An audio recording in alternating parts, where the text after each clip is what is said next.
अब बैलेट से होंगे ये चुनाव, सरकार का बहुत बड़ा फैसला, राहुल गांधी की वोटर यात्रा का असर। जी हां, देश भर में जिस तरीके से राहुल गांधी एक अभियान चलाए हुए हैं, केंद्र सरकार के खिलाफ वोट चोरी का आरोप लगाते हुए, चुनाव आयोग का उसमें साथ देने का आरोप लगाते हुए, साथ ही साथ ईवीएम से छेड़खानी, मैनिपुलेटिंग, बहुत सारे आरोप हैं राहुल गांधी के। और उनका यह कहना है कि सब मिलकर वोट चोरी कर रहे हैं और इसी वजह से कई जगहों पर हमारी हार हुई है। इसके बाद राहुल गांधी ने जो वोटर अधिकार यात्रा शुरू की, उसके बाद अब खबर सामने आ रही है कि सरकार ने बहुत बड़ा फैसला ले लिया है। अब बैलेट से होंगे ये चुनाव, वही बैलेट जिससे चुनाव कराने की मांग राहुल गांधी करते रहते हैं कि ईवीएम हटाइए, बैलेट पेपर वापस से लेकर आइए। और अब यह फैसला हो गया है। और यह फैसला किसने किया है? केंद्र सरकार ने नहीं, बल्कि कांग्रेस की ही कर्नाटक सरकार ने यह फैसला लिया है। कौन से चुनाव बैलेट से कराने की मांग हो रही है, क्या फर्क होता है बैलेट पेपर में और ईवीएम में, क्यों यह फैसला लिया गया है, क्या वाकई सरकार ये ऐसा कर सकती है, बैलेट पेपर से चुनाव करवा सकती है, यह सारी डिटेल अपनी इस रिपोर्ट पे मैं आपको बताता हूं, एक एक करके पूरा मामला समझाता हूं। दरअसल सबसे पहली खबर यही है कि कर्नाटक सरकार ने राज्य में होने वाले, यानी कि कर्नाटक में होने वाले पंचायत चुनाव और नगर निकाय चुनाव ईवीएम के बजाय बैलेट पेपर से कराने का फैसला किया है। सबसे बड़ी अपडेट यही है। गुरुवार को कैबिनेट की बैठक के बाद राज्य के कानून मंत्री एचके पाटिल ने खुद आकर यह जानकारी साझा की है कि भाई हमने ये फैसला ले लिया है।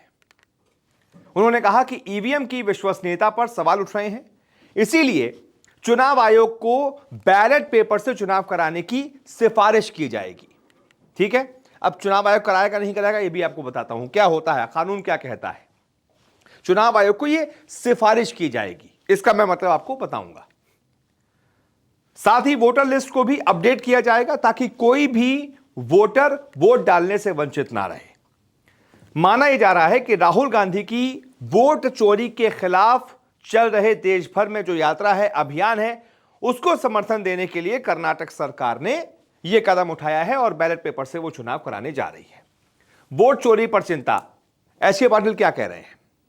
एचके पाटिल ने कहा है कि पिछले कुछ महीनों में कर्नाटक और पूरे देश में वोटर लिस्ट में गड़बड़ियों के नाम जुड़ने और हटने की वजह से वोट चोरी की चिंताएं बढ़ रही हैं। सरकार ने राज्य निर्वाचन आयोग को वोटर लिस्ट में सुधार करने और यह सुनिश्चित करने की सिफारिश करने का फैसला किया है कि कर्नाटक में किसी भी वोटर को वोट डालने से रोका न जाए। सरकार का मानना है कि वोटर लिस्ट में कई तरह की गड़बड़ियां सामने आई हैं, जैसे कि कुछ लोगों के नाम गलत हैं, कुछ के नाम 2 बार हैं, जबकि कुछ के नाम लिस्ट से गायब हैं। इन गड़बड़ियों को दूर करने के लिए वोटर लिस्ट को अपडेट करना जरूरी है। अब आप ये सोच रहे होंगे कि क्या यह नियम है? क्या सरकार अगर सिफारिश कर दे राज्य चुनाव आयोग को कि आप बैलेट से चुनाव करवाइए, तो क्या तुरंत वो मान जाएगा? राज्य चुनाव आयोग कुछ नहीं कहेगा? नियम क्या कहते हैं तो मैं आपको बता दूं, नियमों में किया जाएगा बदलाव। सरकार ने कहा, यानी कर्नाटक सरकार ने कहा है कि चुनाव कैसे कराए जाएं और किस प्रक्रिया का पालन किया जाए, इस बारे में सरकार राज्य चुनाव आयोग को सिफारिश करेगी। अगर किसी नियम में कहा गया है कि चुनाव ईवीएम से कराए जाने हैं, तो हम उस नियम में भी संशोधन करेंगे। सीधा सीधा है कि अगर कोई नियम यह कहता है, राज्य चुनाव आयोग कहता है नहीं हम बैलेट से नहीं करवा सकते, हम ईवीएम से ही करवा सकते हैं, कानून में कहीं लिखा है, तो हम बाकायदा कानून ही बदल देंगे, हम संशोधन करेंगे। तो यह नियमों में बदलाव करके यह फैसला इंप्लीमेंट करवाया जाएगा, यह कर्नाटक सरकार का कहना है। कैबिनेट ने जरूरी संशोधन करने के लिए अपनी बाकायदा सहमति भी दे दी है, यानी कैबिनेट की हरी झंडी मिल चुकी है। मंत्री पाटिल ने आगे कहा कि अगले 15 दिनों में सभी नियम और जरूरी कानूनी बदलाव कर दिए जाएंगे, यानी अगले 15 दिन बहुत जरूरी हैं, उसमें सभी नियमों में बदलाव कर दिए जाएंगे, सभी कानूनी बदलाव कर दिए जाएंगे। सरकार ने अपनी सिफारिशें दे दी हैं 2000 मतलब इसके बाद आखिर की सरकार ने अपनी सिफारिशें दे दी है, यानी कि नियमों में एक तरीके से बदलाव किया जाएगा, यह तय है। और यह फैसला होना ही होना है, बैलेट से ही चुनाव कराए जाएंगे, यह तय है। यह सरकार ने इसके लिए हामी भर दी है।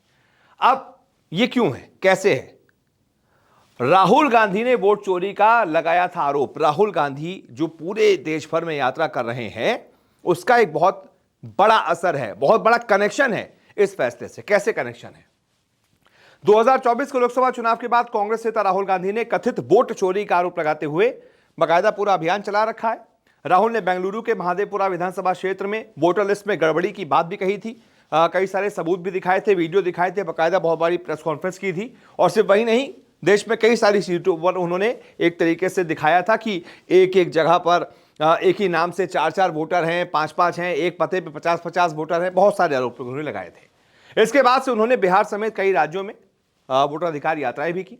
कर्नाटक सरकार ने राहुल गांधी के अभियान को मजबूत करने के लिए बैलेट पेपर से पंचायत चुनाव करने की वकालत की है। यानी कि राहुल गांधी का कनेक्शन सीधा इस फैसले से जुड़ा हुआ है।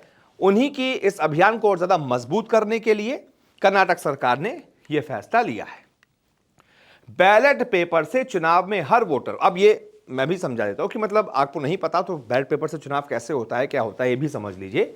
बैलेट पेपर से चुनाव में हर वोटर को एक कागज पर, ऐसा एक कागज होता है, चुनाव चिन्ह के सामने निशान लगाना होता है। जैसे ये पार्टी का नाम है या फिर पार्टी का नाम और चुनाव चिन्ह है, ये चुनाव चिन्ह हो गया, पार्टी का नाम हो गया। उसके आगे जिस भी पार्टी को आपको वोट देना है उसके आगे यहां पर निशान लगाना होता है। ये होता है बैलेट पेपर्स। ईवीएम में क्या होता है? नाम होता है, साथ ही साथ निशान होता है, चुनाव चिन्ह होता है, उसके आगे आप बटन दबा देते हैं। यहां पर क्या होता है? बाकायदा निशान लगाना होता है, ठप्पा लगाना होता है। ये बैलेट पेपर फिर एक बैलेट बॉक्स में डाले जाते हैं, जिन्हें गिनने के लिए बाद में एक जगह पर ले जाया जाता है। फिर वोटों की गिनती होती है, जिसमें बहुत ज्यादा समय लगता है। समय इसमें बहुत ज्यादा लगता था, इसीलिए फिर धीमे धीमे सब ईवीएम पर शिफ्ट होते चले गए। सारी वोटिंग ईवीएम पर शिफ्ट होती चली गई और बैलेट पेपर से जो चुनाव थे वो लगभग खत्म हो गए, क्योंकि उसमें समय बहुत लगता है। कैसे समय लगता है? क्योंकि इसमें कई चरण होते हैं। जैसे वोटों को इकट्ठा करना, इसमें सभी बैलेट बॉक्स को एक जगह पर लाया जाता है। बहुत अलग अलग जगह हैं, एक जगह पर लेकर आओ, ठीक है, जहां गिनती की प्रक्रिया शुरू होती है। फिर बैलेट पेपर को खोला जाता है और यह देखा जाता है कि वोट जो है वो वैध है या फिर अवैध है। अगर कोई गलती हो, जैसे कि निशान सही जगह पर ना लगाओ, अब ये बॉक्स है, यहां पर निशान नहीं लगा, किसी ने यहां लगा दिया, यहां लगा दिया, यहां बीच में लगा दिया कि भाई ना पता चले इसको वोट है या इसको वोट है, तो वोट अमान्य मान दिया जाता है, अमान्य, अवैध करार दे दिया जाता है कि वो वोट नहीं माना जाएगा। इसके बाद क्या होता है? इसके बाद वोटों को सही तरीके से गिना जाता है। इस दौरान फिर सभी बैलेट पेपरों को अलग अलग उम्मीदवारों के लिए गिना जाता है। मान लीजिए कोई भारतीय जनता पार्टी का उम्मीदवार है, उसके लिए अलग रखा जाएगा, जो वोट उनके पक्ष में गए हैं उनके बॉक्स में रखा जाएगा। कोई कांग्रेस का है, उसके लिए रखा जाएगा। फिर आखिरी में एक बार फिर से पूरा हर एक उम्मीदवार को उनका जो वोट है वो गिना जाएगा, हर एक पेपर गिना जाएगा कि सही है या गलत है। यह प्रक्रिया धीरे धीरे होती है ताकि किसी भी वोट की गिनती में कोई गलती ना हो। बस ये सुनिश्चित करने के लिए यह प्रक्रिया जो है वो बार बार की जाती है। वोटों की गिनती के दौरान बाकायदा हर पार्टी के एजेंट वहां पर मौजूद रहते हैं, उनके सामने ये पूरी वोटिंग की गिनती होती है, वोटों की गिनती होती है, ताकि गिनती जो है वो सही तरीके से हो पाए।